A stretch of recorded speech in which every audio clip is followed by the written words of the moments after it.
salah satunya adalah ban PT. Sedangkan motivasi internal itu saat itu masih kecil. Begini saja sudah bisa, lulusan kita sudah hebat dan seterusnya begitu ya. Nah, tetapi dengan dorongan eksternal saat ini dorongan atau motivasi internal sudah melampaui dorongan eksternal yang dibuktikan bahwa saat ini kami kewalahan untuk membiayai prodi-prodi yang minta difasilitasi untuk akreditasi internasional. Ya, saat ini di UGM itu ada 44 prodi terakreditasi internasional dan 7 dari 44 prodi itu mendapatkan 2 akreditasi dari 2 lembaga di dunia internasional begitu. Dan 20 prodi tersertifikasi UN QA. Nah, sehingga memang bahwa membangun budaya mutu ini salah satu ininya ya perangkatnya bagi negara ini ya ban PT ini begitu. Sehingga ban PT harus terus kita kuatkan.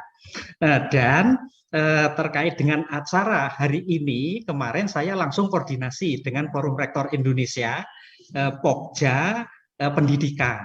Dan juga saya berdiskusi dengan Kepala Kantor Jaminan Mutu UGM, apa sebetulnya yang dirasakan oleh UGM saat ini terkait dengan ban PT. Harapan kita itu apa? Selama ini hal-hal yang kurang itu apa?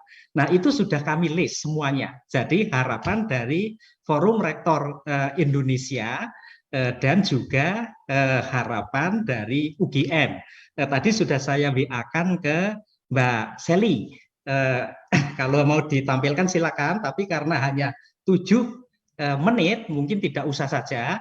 Yang penting bahwa keinginan kami, kemudian hal-hal apa yang kami rasakan saat ini, baik oleh perguruan tinggi yang tergabung dalam Forum Rektor Indonesia yang variasi sekali, variatif sekali, dari yang sudah mapan, yang menengah, yang masih perlu bantuan dan seterusnya. Itu semuanya sudah memberikan masukan dan sudah kami catat begitu ya. Juga dari UGM sudah kami list masukannya untuk ban PT. Nah, mudah-mudahan nanti di dalam ban PT membuat kebijakan ke depan ini semakin baik, semakin mendorong kami perguruan tinggi untuk bersemangat di dalam mencapai mutu yang bagus begitu ya, dan akhirnya memberikan produk-produk atau hasil-hasil dari perguruan tinggi yang berkualitas tinggi, memberikan kontribusi yang baik kepada masyarakat, bangsa, dan negara. Terima kasih. Assalamualaikum warahmatullahi wabarakatuh. Waalaikumsalam warahmatullahi wabarakatuh. Terima kasih Prof. Manut, luar biasa, dan insya Allah daftar list atau yang disampaikan melalui Mbak Sally nanti akan kita himpun, dan kami membuka diri seluas-luasnya Prof. Manut. Setiap Senin dan Kamis kami buka audiensi kepada seluruh perguruan tinggi dari Sabang sampai Merauke.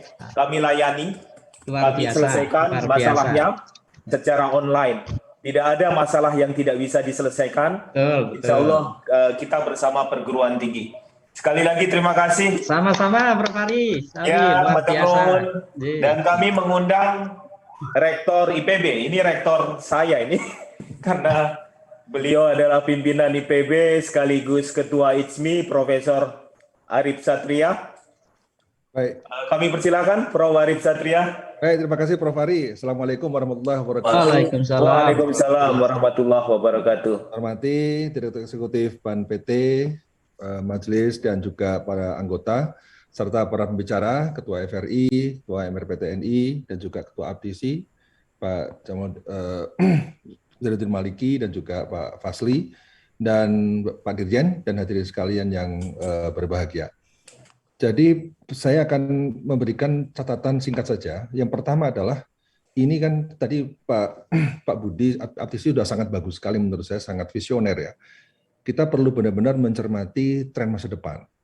Jadi antara standarisasi dan flexibility ini dua hal yang ini nampaknya harus ada jalan titik temu dan juga jalan keluar yang baik. Karena sekarang adalah era flexibility, sementara kita selama ini memang salah satunya adalah bagaimana cara membuat standarisasi yang ada di Indonesia ini. Jadi dua ini saya pikir bisa dikompromikan, bukan sesuatu yang harus dipertentangkan. Nah, berkaitan dengan tren hari ini, saya ada dua isu pokok. Yang pertama adalah berkaitan dengan soal skenario pendidikan tinggi, yang kedua adalah dengan pendekatan akreditasi. Pertama, skenario pendidikan tinggi dulu. Dalam skenario pendidikan tinggi, memang ini salah satu skenario yang sudah diungkap oleh berbagai lembaga, salah satunya Future Skills Report 2019 ya. Jadi ke depan ini memang ketika kita bicara BAN-PT, sistem akreditasi, maka kita bicara soal SNDikti, sebenarnya hulunya adalah kira-kira perguruan tinggi ke depan itu akan seperti apa di Indonesia ini. Ini sebenarnya kata kuncinya di sini, agar kita benar-benar responsif terhadap perubahan. Apakah kita ini akan menjadi Future Skill University, ataukah menjadi Network University, ataukah menjadi lifelong higher learning scenario, ataukah ada satu ciri yang menarik yang keempat, My University, di mana student itu akan membuat kurikulum sendiri sesuai dengan interest-nya. Nah ini kalau ini terjadi, itu yang keempat ini misalnya skenario yang akan terjadi tentu ini implikasinya sangat luas sekali pada sistem akreditasi. Ini skenario yang dibuat secara internasional, ada lagi skenario dari OECD, ada lagi skenario yang dibuat oleh Australia. Nah, di Australia misalnya adalah skenarionya berupa pertama ada skenario satu tentang Champion University ya. Ini pemerintah masih hands on, kemudian juga degree-nya juga masih ada, kuliah juga masih dipaketkan, masih ada, kemudian adalah Commercial University, ada lagi Disruptor University, ada lagi Virtual University. Ini Australia ketika merespons masa depan itu sudah menyiapkan skenario-skenario yang ada. Jadi skenario 3 dan skenario 4 ini skenario masa depan yang sudah dipersiapkan oleh Australia. Nah, oleh karena itu, saya kira, Bapak sekalian, dua hal itulah yang menurut saya penting, skenario seperti apa yang akan dilakukan, sehingga Pak Zainuddin Maliki tadi bicara sebenarnya arah pendidikan tinggi kita akan kemana. Beliau bicara substansial tentang konten, learning outcome, sosok lulusan seperti apa, integritas, kemudian benar-benar bisa belajar hidup, dan sebagainya. Nah, kemudian dikombinasikan dengan situasi konteks sekarang ini akan seperti apa, kompetensi apa yang diperlukan, skill apa yang diperlukan untuk masa depan ini. Nah, sehingga implikasinya ketika kita bicara skenario pendidikan tinggi yang sangat beragam, dan kalau kita berhasil merumuskan skenario masa depan Indonesia akan seperti apa, maka tentu SNDikti juga akan mestinya bisa lebih fleksibel dan berubah sesuai dengan pilihan-pilihan skenario. Ya, jadi tidak not one fit for all. Jadi tidak akan satu berlaku untuk semuanya, tergantung pilihan-pilihannya. Yang bisa-bisa saja di Indonesia dibuat skenario research university atau entrepreneurial university atau apapun, sehingga setiap perguruan tinggi bisa memilih tipe apa yang akan dipilih, sehingga standar itu tentu akan berbeda. Nah, kemudian yang kedua adalah isu berkaitan dengan soal pendekatan akreditasi. Memang pada akhirnya sistem pendekatan akreditasi sangat terkait dengan skenario-skenario tadi. Jadi memang ini agak abstrak ya, akan tapi ini kita harus, karena kebetulan BAN-PT, Prof. Ari sedang mendiskusikan tentang Renstra, mau tidak mau kita harus berani berimajinasi, berani melakukan abstraksi. Dan salah satu hal yang menurut saya penting ini adalah tentang pendekatan akreditasi. Apa yang disampaikan oleh tadi Pak Budi Jatmiko tadi dari Aptisi, yang menurut saya sangat bagus sekali ya. Itu sesuatu yang menurut saya perlu dieksplor karena ini bicara Renstra ya. Jadi apa yang disampaikan oleh Pak Budi tadi adalah sesuatu yang sifatnya future practice, sesuatu yang baru. Ya barangkali nggak ada success story-nya. Karena saya yakin dengan revolusi industri 4.0, semua negara sedang belajar. Semua negara tidak semua negara sekarang juga sedang mereform kurikulum karena juga sedang gamang menghadapi ketidakpastian, menghadapi perubahan yang begitu cepat seperti sekarang ini.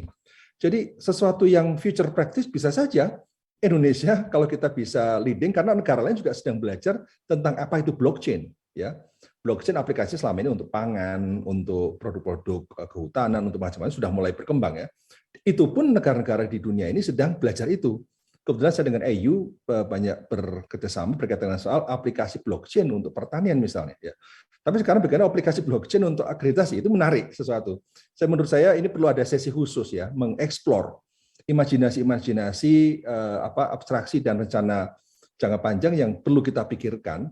Nah, sehingga apa yang disampaikan oleh Pak Budi tadi, ini sekali lagi ini bentuk future practice, sebuah keberanian kita untuk melangkah yang kita tidak perlu melihat negara-negara lain, tidak perlu melihat yang apa namanya, kalau kita bisa membuat tren, mengapa tidak? Ya, karena apa? Karena setahu saya negara-negara lain sedang belajar. Kita sedang belajar. Sekarang kecepatan belajar dan keberanian kita untuk melangkah dengan model baru, dengan cara baru, itu bisa menjadi trendsetter. Ya. Kemudian dari pendekatan yang tadi serba baru yang sifatnya visioner itu, tapi itu saya kira sesuatu yang kemudian harus ditarik pada kondisi sekarang. Nah, sehingga perlu dibuat roadmap. Nah, oleh karena itu saya mengusulkan kepada Prof. Ali dan kawan-kawan, roadmap itulah yang harus disusun. Apa yang disampaikan oleh Pak Fasli itu sesuatu bagian dari roadmap. Karena tidak mungkin tiba-tiba kita harus dalam waktu setengah tahun berubah drastis dengan pendekatannya aptisi. Ya. Kita butuh proses, butuh roadmap. Nah, apa yang disampaikan oleh Pak Fasli tadi bagian dari roadmap itu. Nah, sehingga Renstra ini bisa memuat sebuah kontinum langkah-langkah apa yang dilakukan, tapi dengan ujung yang jelas bahwa kita ini bisa mereform betul dan melakukan langkah-langkah yang smart untuk melakukan proses akreditasi ini. Karena itu bagian dari itu akan dari adanya roadmap itulah, maka ada skenario-skenario transisi. Nah, skenario transisi seperti apa? Nah, termasuk dalam jangka sangat pendek seperti sekarang ini. Karena ini kita menghadapi sesuatu yang di depan mata ini. Karena banyak prodi yang harus akreditasi, perguruan tinggi harus segera akreditasi ulang, ya, dan lain sebagainya. Nah, sehingga yang sangat jangka pendek ini harus kita selesaikan, kemudian jangka agak menengah, kemudian jangka menengah, dan kemudian jangka panjang. Jadi saya kira beberapa hal tersebut yang kemudian kalau kita lihat untuk jangka yang sangat pendek, banyak hal yang perlu diselesaikan ya, terkait dengan soal pemantauan ya, di mana prodi yang masuk pemantauan ini dan masa berlakunya akan habis, namun waktu submit EPPA yang ditetapkan BANPT ini masih lama misalnya, agar bisa diterbitkan sertifikat akreditasinya sebelum masa akreditasi berakhir, agar tetap bisa dapat meluluskan mahasiswa. Juga program studi yang sudah pasti akan ditutup, jumlah SDM-nya tidak harus 5-6 orang, misal 2 orang sudah cukup sehingga yang lain-lain bisa dialokasikan untuk prodi-prodi baru. Kemudian juga misalnya untuk LAM, ya. Jadi saya kira juga ada transisi masa berlaku akreditasi saat peralihan dari BANPT ke LAM, dan juga pengakuan lembaga internasional. Akreditasi internasional ini perlu perluas bidang-bidangnya sehingga ada kompatibel dengan internasional. Nah, jadi itu saya kira Prof. Ari ya, jangka yang sangat pendek, kemudian jangka menengah yang tadi Prof. Fasli sampaikan, kemudian jangka panjang yang disampaikan oleh Pak Budi tadi, saya kira sangat bagus sekali, sehingga ini adalah menjadi satu terobosan yang luar biasa. Bahwa sistem pendidikan kita akreditasinya sangat modern, sangat smart, tapi tentu ini sangat tergantung dari bagaimana skenario pendidikan. Nah, dengan MBKM seperti sekarang yang luar biasa ini saya kira ke depan perlu diperkaya lagi dengan skenario baru akan seperti apa. Ini moga-moga kalau kita ini bisa merumuskan skenario-nya, kemudian kita buat skenario SNDT-nya, maka akreditasinya juga akan bisa mengikuti dengan cara-cara yang lebih fleksibel, lebih smart, dan lebih efisien. Sekali lagi saya apresiasi Pak Ari, dan saya berharap ini bisa ada FGD yang kedua, yang ketiga, untuk terus memperkaya. Dan saya yakin tidak cukup hanya sekali, kemudian Renstra bisa tersusun dengan baik. Ini perlu 2-3 kali, bahkan 5 kali, karena untuk merumuskan sebuah gagasan-gagasan besar tidak bisa hanya dengan sekali. Saya usulkan tadi yang sifatnya jangka panjang tadi perlu dieksplor lebih jauh, ada tim khusus yang mengkaji itu, sehingga kita bisa menjadi trendsetter dalam sistem akreditasi pendidikan untuk internasional. Terima kasih. Assalamualaikum warahmatullahi wabarakatuh. Waalaikumsalam Pak Rektor, terima kasih luar biasa. Ini tugas kami memang saat ini menyelesaikan jangka pendek.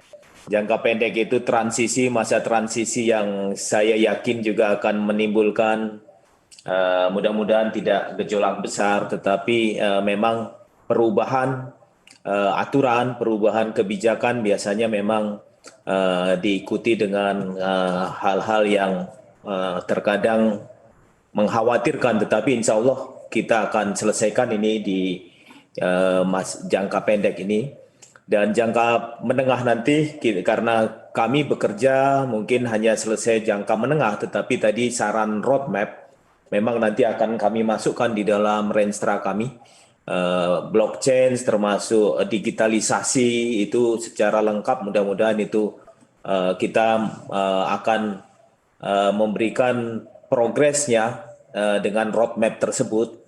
Dan ini tentu masukan yang luar biasa, Prof. Arif Satria. Insya Allah ini seri FGD pertama, 2 minggu lagi nanti kami seri FGD kedua, dan terakhir mungkin seri FGD ketiga. Setelah itu kami melakukan rapat-rapat pembahasan. Insya Allah ini akan menjadi renstra yang tentunya basisnya informasi, data, dan informasi yang kami peroleh dari stakeholder semua. Sekali lagi terima kasih, dan selanjutnya saya mengundang dari Solo, Surakarta, Profesor Jamal Wiwoho yang sudah hadir sejak siang tadi. Prof. Jamal sudah ada? Sudah, Pak. Silakan Prof. Jamal.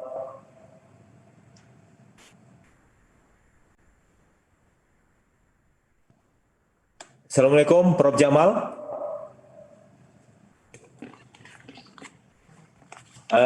Panitia, Prof. Jamal sudah hadirkah? Iya, tadi karena beliau WhatsApp saya, beliau sudah ada di ruang Zoom. Kami persilakan Prof. Jamal. Beliau masih belum ini, Prof. Kameranya masih off dan masih unmute juga sepertinya dari. Baik, kami tunggu, nanti mungkin diingatkan ke Prof. Jamal, mungkin kita meminta kesediaan dulu Prof. Budi Santoso dari Institut Teknologi Kalimantan. Apakah sudah hadir juga? Sudah. Ya, kami persilakan Prof. Budi. Ya, terima kasih Bapak Ibu sekalian. Assalamualaikum warahmatullahi wabarakatuh.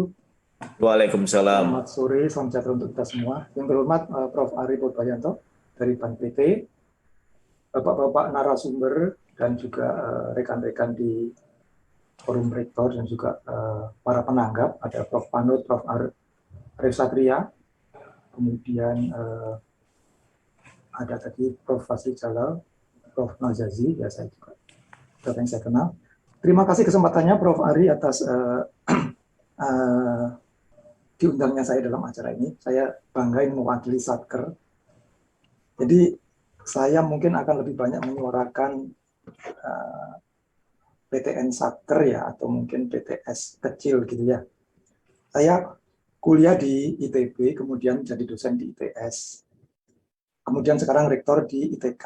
Jadi punya pengalaman yang cukup beragam, dari kondisi yang mungkin sangat layak, kemudian ke kondisi yang hanya cukupan gitu ya. Kemudian saya pernah menjadi asesor di Ban PT sejak tahun 2008 ya. Jadi cukup banyak jenis-jenis perguruan tinggi yang saya kunjungi, dan itu memberi saya knowledge dan wawasan yang cukup untuk memberikan kesaksian bagaimana tidak meratanya kualitas pendidikan tinggi di Indonesia. Sebenarnya sampai pendidikan dasar ya, tapi karena ini dalam forum perguruan tinggi, maka saya lebih banyak menyoroti dari sisi perguruan tinggi. Baik, jadi kalau di prodi dan perguruan tinggi kita diminta continuous improvement, maka acara ini adalah bentuk continuous improvement yang dilakukan oleh Ban PT. Jadi meminta masukan dari kita-kita untuk perbaikan Ban PT. Nah, pada jam yang sama kami sedang mengundang ASIIN, salah satu pemberi akreditasi internasional, badan akreditasi internasional dari Jerman, yang sore ini di sana pagi memberikan penjelasan mengenai international accreditation untuk standar Eropa. Nah, ITK berkepentingan untuk mengajukan akreditasi internasional karena beberapa kepentingan. Jadi suatu prodi itu akan diminati kalau akreditasinya bagus. Kalau pengen akreditasi bagus, kita harus punya mutu pembelajaran yang bagus, punya SDM yang bagus. Nah, ITK ini baru berdiri 7 tahun.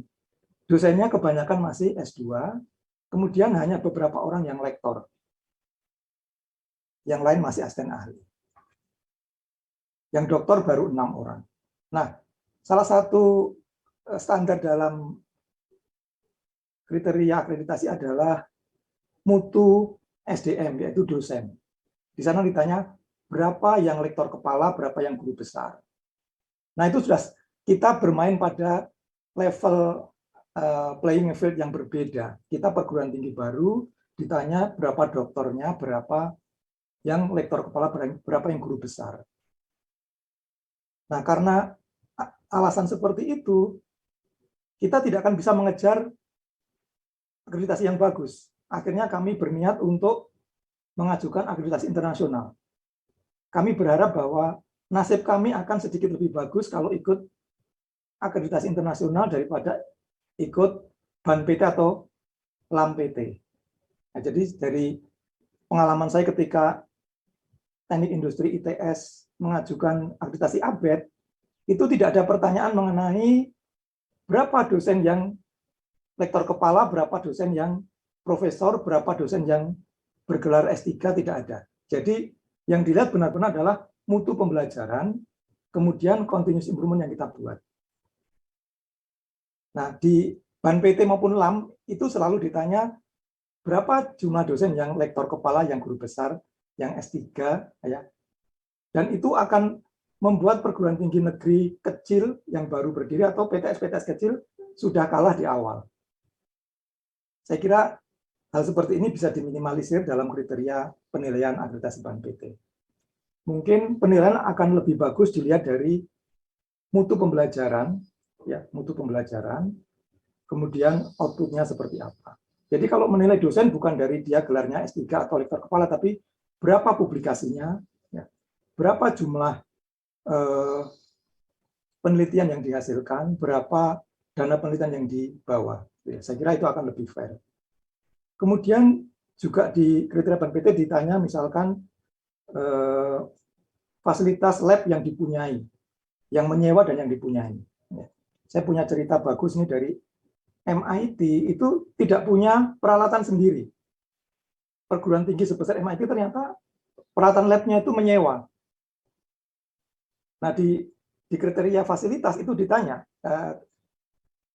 lab apa yang kita punyai, peralatan apa yang kita punyai, apakah statusnya punya sendiri atau menyewa, itu ditanya seperti itu. Saya kira hal seperti itu bisa diminimalisir ya. Jadi kita tidak harus mempunyai, tapi yang penting memanfaatkan gitu ya. Itu kemudian ada pertanyaan-pertanyaan mengenai linearitas ya, linearitas. Saya pengalaman di Nabire, di Sorong gitu ya, kalau mencari dosen yang linear pendidikannya itu setengah mati. Jadi ada dosen yang S2 mau ngajar aja itu sudah untung ya, tetapi kalau ditanya linearitasnya akan susah. Nah, hal seperti ini apakah perlu diteruskan atau kita akan berkonsentrasi di output dari sistem pembelajaran kita, gitu ya. Mungkin hal seperti itu bisa menjadi perhatian sehingga penilaian kualitas akreditasi ini bisa lebih, mohon maaf, bisa lebih fair gitu ya. Jadi kalau caranya dari awal sudah ditanya berapa jumlah dosen yang S3, berapa yang lektor kepala, berapa yang guru besar, itu sudah pasti perguruan tinggi yang masih muda, yang masih baru berdiri akan langsung kalah, gitu ya, langsung minder gitu ya. Kemudian fasilitas apa yang dipunyai itu juga pasti akan lebih susah lagi bagi perguruan tinggi baru. Nah, ini sebenarnya memunculkan pertanyaan, mengapa pemerintah harus membangun perguruan tinggi negeri baru? Kenapa tidak membuka cabang saja? Misalkan UGM cabang Kalimantan, IPB cabang Sulawesi mana gitu ya. Jadi perguruan tinggi negeri baru atau perguruan tinggi baru tidak harus mulai dari nol. Ya. Kemudian ketika bicara mengenai mutu mahasiswa yang masuk, saya amati perguruan tinggi negeri di Jawa itu nilainya jauh di atas perguruan tinggi negeri di luar Jawa. Jadi dari intake kita sudah kalah dari awal. Nah ini saya kira masukan-masukan dari kami, terutama saya pengelola perguruan tinggi negeri baru di pinggiran yang merasakan bagaimana susahnya membangun mutu untuk perguruan tinggi negeri baru. Jadi kalau ditanya kapan kita bisa mengejar perguruan tinggi negeri di Jawa, wah ya ITB umurnya udah 100 tahun, ya UGM mungkin udah 70 tahun, ya. Kemudian kita yang baru 7 tahun ditanya seperti itu, jawabannya mungkin akan sangat sulit ya. Ini mewakili mungkin juga Bapak Ibu yang lain di perguruan tinggi di luar Jawa. Saya kira itu Pak masukan dari kami, mudah-mudahan masukan yang hanya teknis ini bisa diakomodir dalam standar-standar penilaian oleh Ban PT. Terima kasih, mohon maaf. Assalamualaikum warahmatullahi wabarakatuh. Waalaikumsalam warahmatullahi wabarakatuh. Terima kasih Prof. Budi atas masukannya. Kami tetap catat ini karena memang ini penting bagi kami dalam perumusan dan penyusunan rencana strategis Ban PT 2022-2026 nanti. Sekali lagi diucapkan terima kasih. Selanjutnya saya mengundang Dr. Sutrisno, Wakil Ketua LAM PTKes, Prof. Usman Khatib kebetulan tidak bisa hadir dan mewakilkan kepada Dr. Sutrisno. Kami persilahkan Pak Dr. Sutrisno. Baik, terima kasih Prof. Hari. Ya, Prof. Hari dan Prof. Imam Bukhari yang kami hormati. Assalamualaikum warahmatullahi wabarakatuh. Waalaikumsalam warahmatullahi wabarakatuh. Ya, salam sehat. Saya sih sebenarnya membantu Ban PT itu sudah sejak lama, Prof. Hari. Sejak zamannya almarhum Pak Kaji, saya dulu dan almarhum Prof. Tajudin sampai Prof. Kamanto. Saya sebagai sekretaris eksekutif aja, jadi sambil mengembangkan seluruh instrumen, dulu kami yang mengembangkan sebenarnya. Ya, jadi saya sudah lama sebenarnya, sehingga kebetulan ini semua bagi bapak-bapak narasumber yang memang tingkatnya tinggi-tinggi semua ya, dan bapak ya pembahas juga rektor-rektor. Saya sendiri sebenarnya waktu membantu di Ban PT saya adalah sebagai wakil rektor di Universitas Terbuka. Ya, tapi saya pensiun sudah lama. Jadi saya diminta membantu Prof. Usman Khatib Warsa untuk ke LAM PTKes. Sampai sekarang saya di LAM PTKes. Mohon maaf karena Prof. Usman ada kegiatan kami secara internal untuk webinar internasional. Kemarin Prof. Ari kan juga sebagai narasumber. Ya, jadi kami ya sehingga beliau meminta saya Pak Tes dihadiri, saya nggak bisa karena ada tamu-tamu dari Federation for Medical Education, Prof. Gordon dan Prof. Janet Grant dari Inggris sih, sehingga nggak bisa ditinggalkan. Baiklah, saya kira saya mewakili beliau. Yang utama sebenarnya yang mau saya sampaikan bahwa Renstra ini tentunya Renstra Ban PT. Renstra Ban PT ini meliputi dari Majelis Akreditasi Ban PT dan Dewan Eksekutif Ban PT kan, Pak Prof. Hari ya. Kalau memang Renstranya itu meliputi MA dan DE, sehingga kami memang menyarankan sehingga apa yang menjadi kebijakan dalam kebijakan yang ada pada SAN, sistem akreditasi nasional itu tentunya dipegang oleh MA Ban PT. Nah, kami punya usul sebenarnya, apakah kami LAM PTKes sendiri kan sudah terrekognisi secara internasional. Satu dari World Federation for Medical Education untuk kedokteran, yang kedua dari APQN, Asia Pacific Network, atau APQR, Asia Pacific Register. Jadi kami sudah terrekognisi dua lembaga, dan sekarang dalam proses dengan AKAP bersama Prof. Ari juga, dulu Prof. Zan. Jadi kami sedang proses AKAP, mungkin tahun ini atau awal 2023 mereka akan visit ke kami, ke Lampetikes. Sehingga kami sedang mengembangkan juga instrumen akreditasi internasional yang saat ini kami sedang kembangkan. Yang kami lakukan bahwa kami melakukan akreditasi internasional itu pendekatannya atau approach-nya adalah pada principle based approach, bukan kepada rule based approach lagi seperti yang kita kembangkan untuk akreditasi nasional kami. Sehingga dan untuk akreditasi nasional sendiri kami merencanakan kalau ada kebijakan dalam Renstra Lampetikes ini, Ban PT ini nanti menyampaikan bahwa ada perubahan-perubahan dari Perban nomor 4 tahun 2017 tentang pengembangan instrumen akreditasi, itu kami sebenarnya tahun 25 kami akan mengembangkan instrumen nasional itu secara kualitatif, bukan lagi secara kuantitatif melalui dokumen kinerja dan self-evaluation. Tapi kami nanti akan menggunakan khusus satu instrumen self-evaluation report saja. Tapi kami kan menunggu juga dari Renstranya Ban PT ini. Kalau kebijakannya nanti dan SK-nya sudah ada, kami bisa melangkah ke akreditasi kualitatif, kami yang nasional pun akan kami lakukan dengan akreditasi kualitatif. Sedangkan untuk yang internasional pasti kami kualitatif dengan principle based approach itu. Ya, ya sebenarnya cukup berat juga ini Renstra Ban PT ini dengan adanya ya pertemuan hari ini. Jadi ada masukan-masukan yang disampaikan oleh pembicara bahwa Prof. Nisa menyampaikan bahwa akreditasi bukan beban tapi menjadi kebutuhan. Nah ini membudayakan itu sangat berat sekali juga ya bagi Ban PT. Jadi merupakan kebutuhan, bukan satu beban tapi merupakan kebutuhan.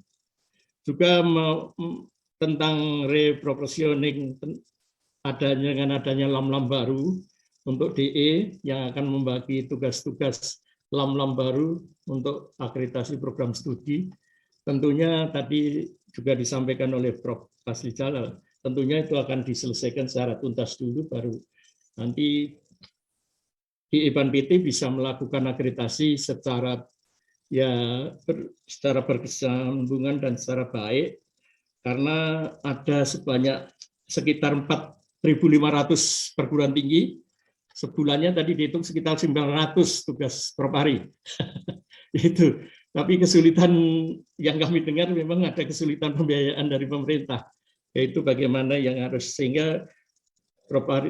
Fasli Jalal tadi juga menyampaikan bahwa sudah siapkah sumber daya yang ada, SDM-nya, kemudian tentang finansialnya, dan mungkin sumber daya infrastruktur. Mungkin kalau infrastruktur sekarang karena menggunakan online, saya kira di Ban PT sudah kuat tentang online-nya atau IT-nya. Tapi yang lain-lain ini yang perlu kita jajaki, bahwa termasuk continuous quality improvement yang disampaikan oleh Prof.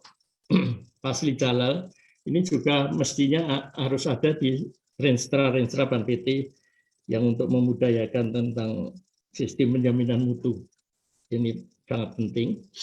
Jadi dari Prof. Bukhari sendiri tadi juga menyampaikan bahwa sisi global, ya itu sisi global itu tentunya nanti di Ban PT juga akan mengembangkan tentang sisi global, mungkin akreditasi internasional untuk perguruan tinggi. Karena banyak juga negara-negara di ASEAN itu yang menunggu tentang akreditasi perguruan tinggi dari Ban PT. Ya, kalau ini bisa dikembangkan di dalam Renstra ini sangat bagus sekali. Biarpun tadi yang disinggung oleh Prof. Bukhari hanya input dan proses, yang ditingkatkan menjadi output dan outcome, itu iya sekarang sudah berjalan. Namun untuk akreditasi internasional maka perlu rekognisi dari Ban PT sendiri. Kami dulu sudah berpikiran mau rekognisi ke INCOHE internasional atau APQN gitu. Tapi kami belum melakukan, saya sudah pindah. ya. Kemudian dari Pak Najadi juga sampaikan bahwa instrumen penilaian itu harus disesuaikan dengan situasi dan kondisi-kondisi nasional. Iya, karena ini memang rule-based approach. Kemudian bentuk akreditasi itu mestinya juga tentang pembinaan mutu perguruan tinggi dan program studi. Ini juga disampaikan oleh Pak Dirjen sebenarnya. Yang paling berat sebenarnya memang apa yang disampaikan Prof. Zainuddin ya, dari Komisi 10, ya disitulah bahwa yang disampaikan oleh Prof. Zainuddin itu tentang ambiguitas, kemudian kompleksitas, ketidakstabilan, dan dengan adanya disrupsi akibat revolusi industri 4.0 itu, sehingga ini yang di situ dipertanyakan tadi bahwa di manakah dalam kebijakan pemerintah itu akan mengambil posisi Ban PT. Nah, ini berat sekali memang, karena beliau komisi, ya beliau mungkin tidak mewakili komisi, tapi beliau mewakili sebagai akademisi menyampaikan tentang itu, tentang kebijakan pemerintah yang ambiguitas, kompleksitas, dan ketidakstabilan dan segala macam untuk menghadapi akibat dari revolusi industri 4.0 ya. Dari Pak Budi Jatmiko itu saya setuju dengan Prof. Arif.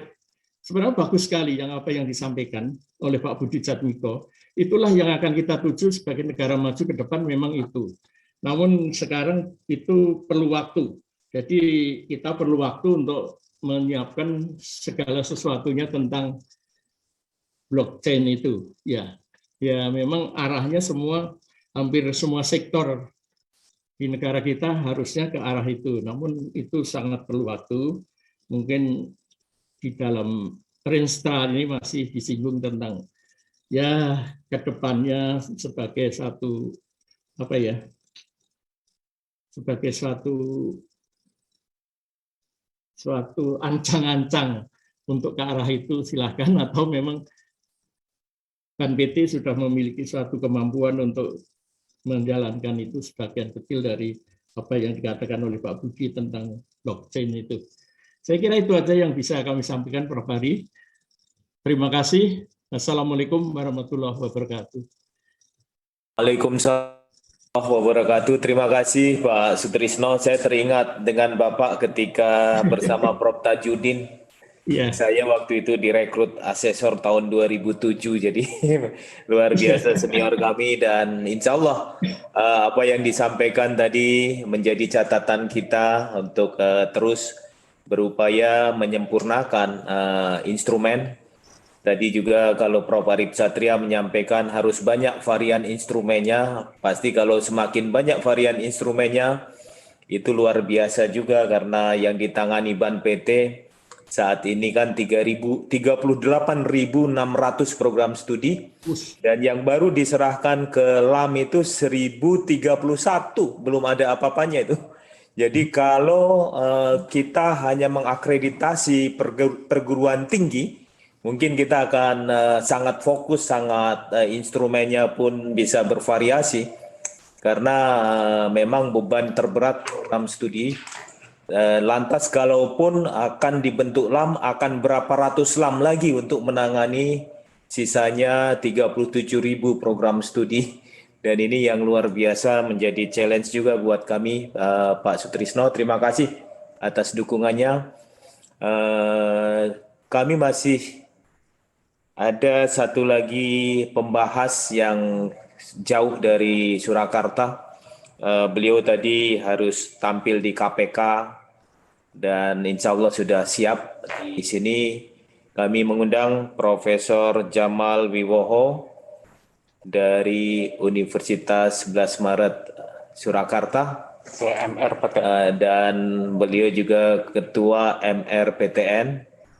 Kami persilakan Prof. Masih mute ya panitia, mohon.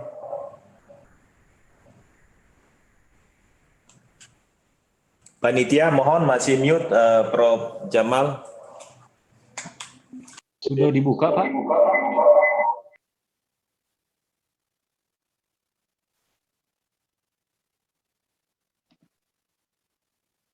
Monggo Prof. Jamal silahkan.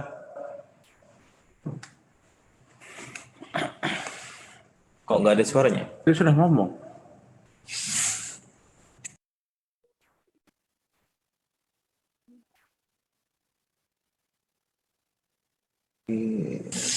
Zoom-nya nggak mute kok beliau. Iya. Kok nggak ada suara ya? Harusnya nggak mute kok.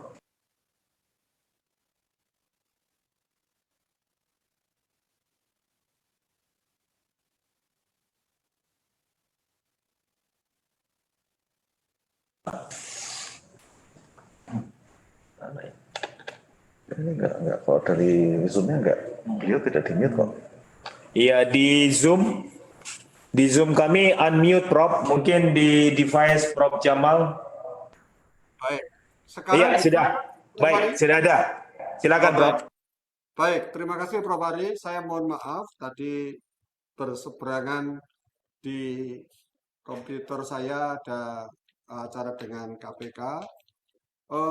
Ada beberapa hal yang perlu saya sampaikan, tetapi saya juga memberi apresiasi dari narasumber Prof. Nijam, Prof. Yaunuddin Maliki, senior saya dari Padang, Prof. Fasli Jalal, Mas Budi Jatmiko, yang semuanya memberi apresiasi atas eksistensi penjaminan mutu perguruan tinggi di Indonesia dengan model dan variasi yang berbeda-beda. Setidak-tidaknya kalau kita melihat misalnya saja sebuah report dari Ban PT di mana perguruan tinggi kita lebih dari 4.000 perguruan tinggi, tetapi perguruan tinggi kita yang terakreditasi A nampaknya hitungannya nggak sampai 125 kira-kira Prof. Ari. Ini menunjukkan sebuah keadaan yang miris rasanya kalau di perguruan tinggi yang banyak sekali, tetapi yang A masih hitungan belum ada 150. Di B juga belum ada 1.000, tetapi di C juga sangat banyak. Demikian juga dari 38.000 lebih prodi itu juga yang A juga seperti itu. Oleh karena itu ke depan memang harus disiapkan sebuah strategi bagaimana kemudian universitas atau lembaga-lembaga kita baik di tingkat universitas maupun di tingkat prodi didorong terus-menerus agar prodi-prodi itu bisa dari misalnya C ke B, B ke A ke internasional. Peran Ban PT tentu sangat ditunggu-tunggu. Dari sisi perguruan tinggi penyelenggara, nampaknya penjaminan mutu itu merupakan sebuah beban yang berat. Padahal sebetulnya ini betul apa yang disampaikan oleh Prof. Fasli, itu bagaimana perguruan tinggi kita itu menjamin continuous improvement kita untuk menjamin mutu. Jadi penjaminan mutu itu sebetulnya adalah kewajiban dari kita semua untuk menjamin dari proses intake, proses maupun output. Sehingga cukup banyak prodi, fakultas, bahkan universitas kalau mau reakreditasi atau akreditasi itu kaprodinya, dekannya, rektornya itu sakit gigi, Pak. Semuanya. Orangnya tidak siap, ada lagi yang mengatakan sangat berat, dan sebagainya. Tetapi kalau kita melihat sebuah teori kepatuhan di kita ini, misalnya saja, mengapa orang itu patuh agar menjamin mutu perguruan tinggi? Nampaknya teori kepatuhan itu bisa menjawab karena perguruan tinggi ini kan sering-sering akan menjaminkan mutu perguruan tinggi itu karena takut begitu. takut akreditasinya sudah habis, takut dikomplain oleh nasabahnya, takut dikomplain oleh atasan atau yayasan dan sebagainya. Yang kedua itu sering-sering ya saya harus menjamin rasa hormat dengan atasan, dengan komplain, dengan langganan dan sebagainya. Tapi yang ketiga menginternalisasi kesadaran pada perguruan tinggi, baik dari kaprodi, dekan, rektor, direktur, yayasan, dan sebagainya agar menginternalisasi. Jadi akreditasi itu kebutuhan yang mau tidak mau, suka tidak suka, karena kita menjalankan di perguruan tinggi, maka itu menjadi kewajiban bersama-sama. Kalau kita melihat tantangan penjaminan mutu pada umumnya itu utamanya kalau kita melihat sekarang ini pada kesiapan atau keterbatasan fasilitas IT. Tadi juga disampaikan kesenjangan antara Indonesia Timur dan Indonesia Barat ini nampaknya agak berbeda jauh, sehingga memang kalau kita melihat berapa prodi atau berapa universitas yang ada di Indonesia Timur yang A itu jika dibanding dengan di Indonesia Barat tentu atau di luar Jawa dengan di dalam Jawa tentu jauh berbeda. Ini salah satunya adalah kemampuan mengakses perkembangan teknologi informasi yang begitu cepat yang sekarang menjamin suatu proses penjaminan mutu pendidikan, utamanya di era pandemi COVID yang mulai Maret tahun 2020 itu. Yang kedua, juga kita melihat masih banyak perguruan tinggi yang memiliki kualitas dosen, ya, itu masih S2, begitu. Bahkan malah juga masih ada yang S1. Padahal kalau kita melihat di undang-undang yang tentang guru dan dosen misalnya saja, itu persyaratannya minimal master. Tetapi kalau kita melihat secara keseluruhan misalnya jumlah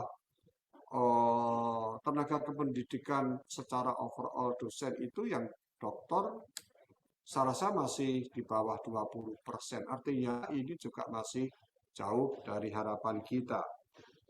Yang ketiga juga belum banyak orientasi pengembangan kelembagaan perguruan tinggi yang menuju ke internasional. Kok internasional toh ya, kira-kira begitu.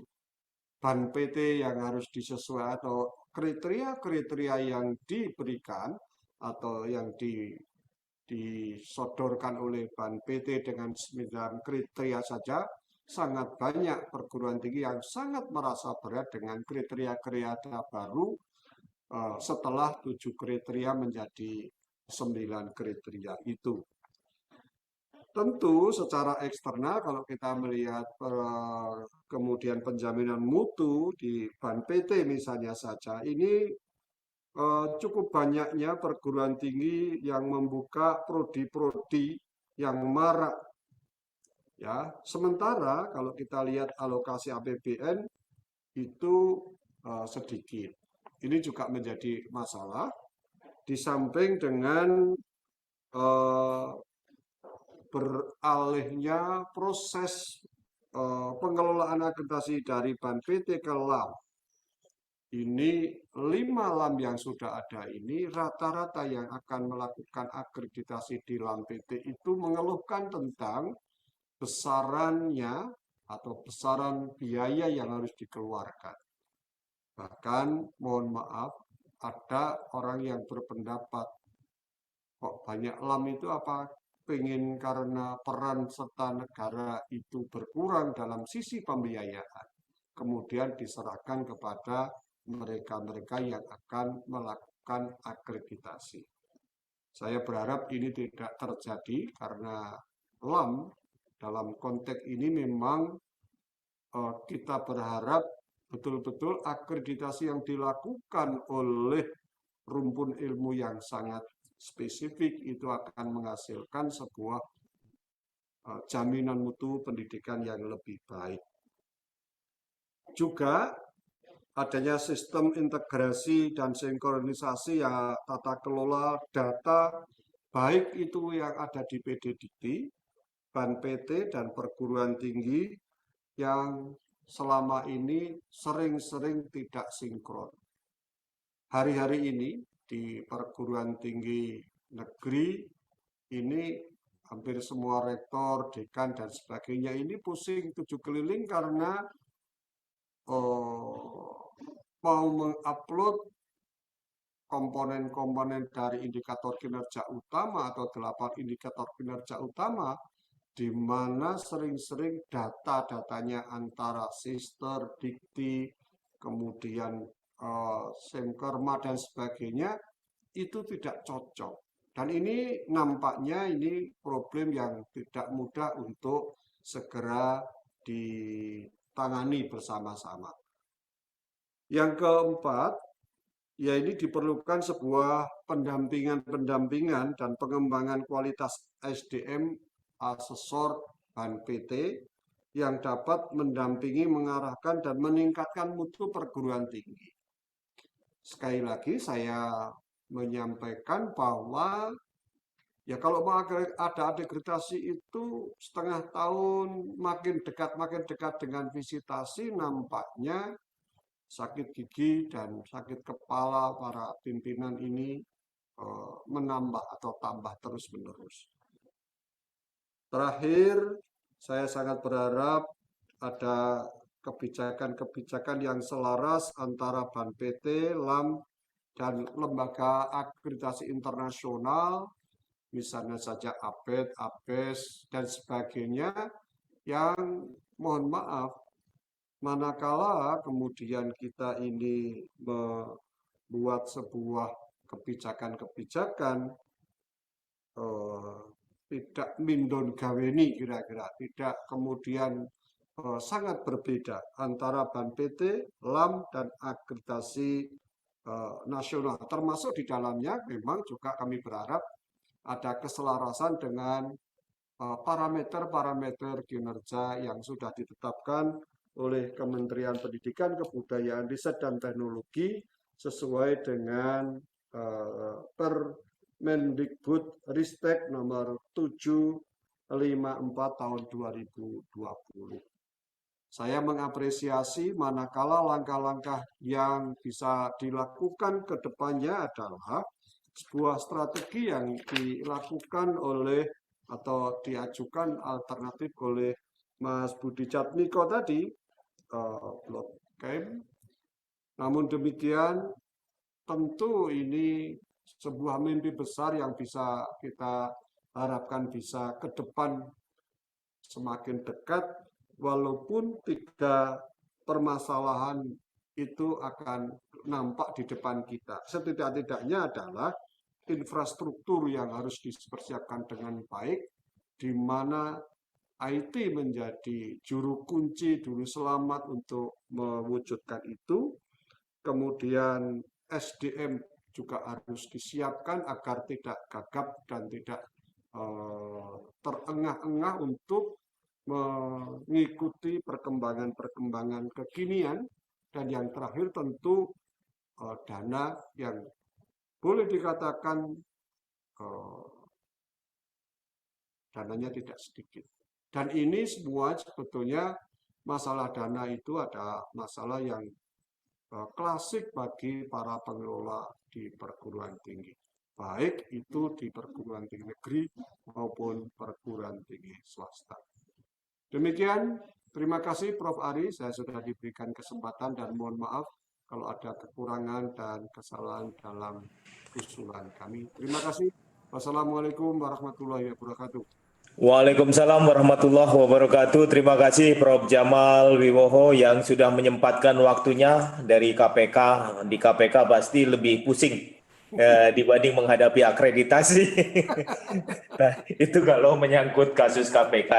Tapi akreditasi insya Allah tidak membuat pusing Pak Rektor apabila memang seluruh tim itu sadar akreditasi. Jadi kalau kita ini memang kebanyakan pada saat mau akreditasi baru buru-buru. Ya. Tapi pada saat 3 tahun, 4 tahun belum melakukan reakreditasi santai. Bahkan mungkin data lupa nggak di. Nah, terlalu lama syukurannya kira-kira begitu. Tapi insya Allah Prof. Jamal, kami tim DE yang baru, MA yang baru, kami akan dekat dengan perguruan tinggi.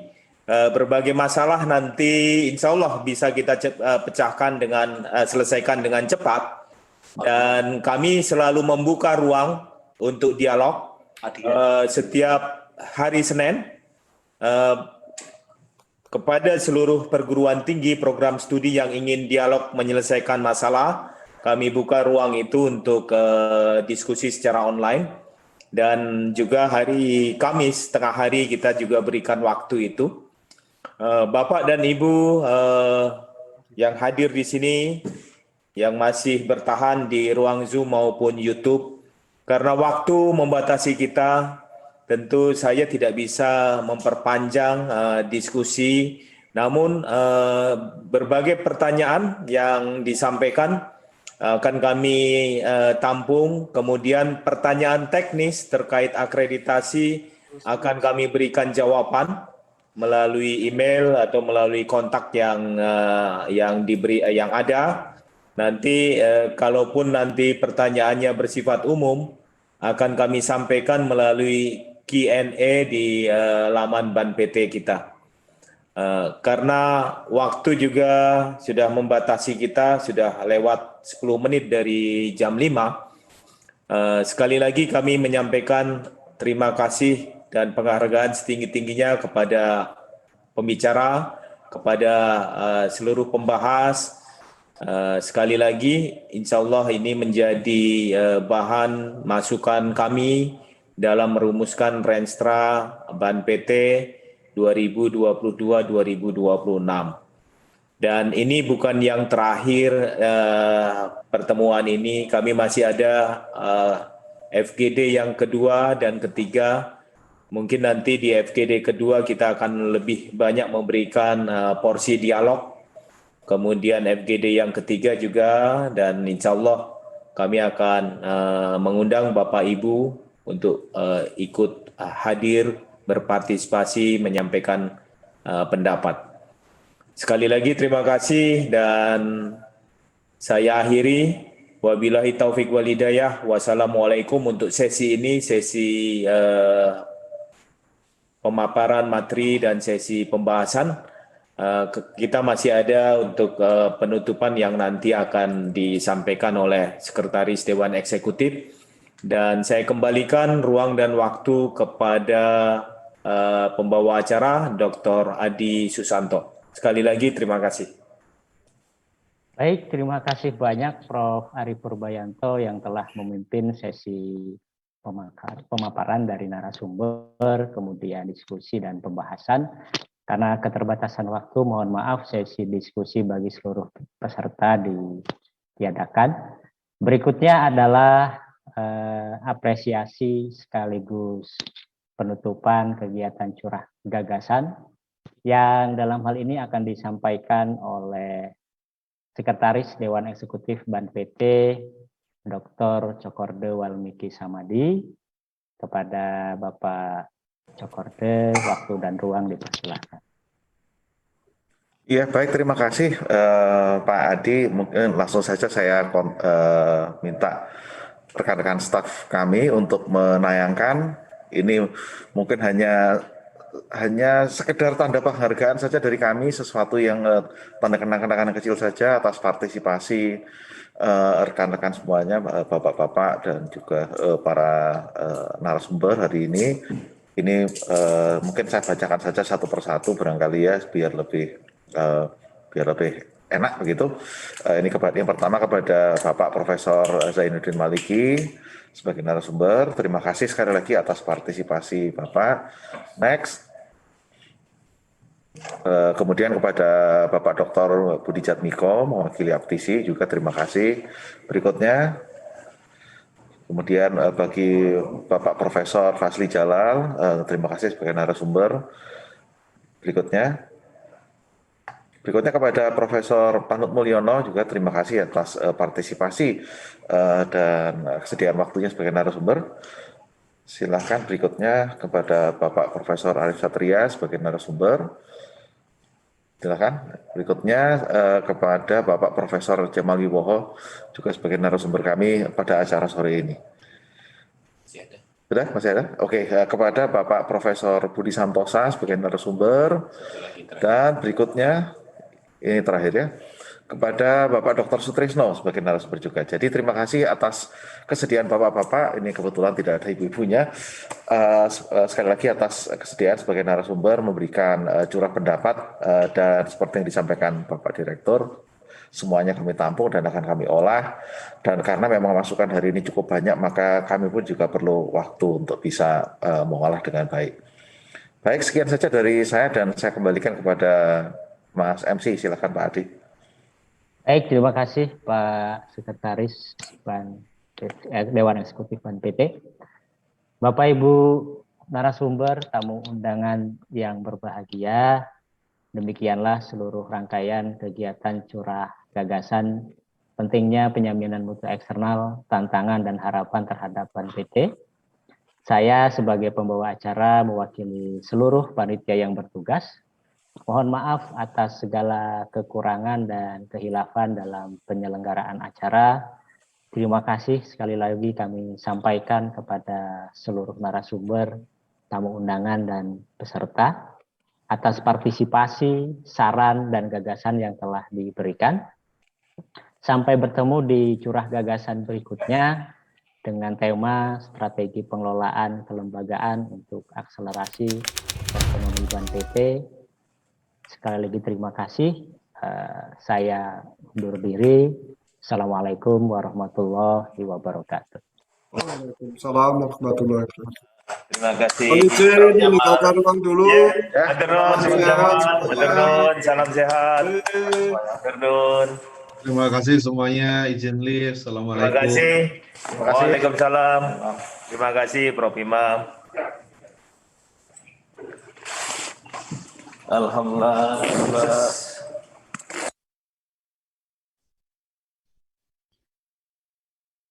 Recording stopped.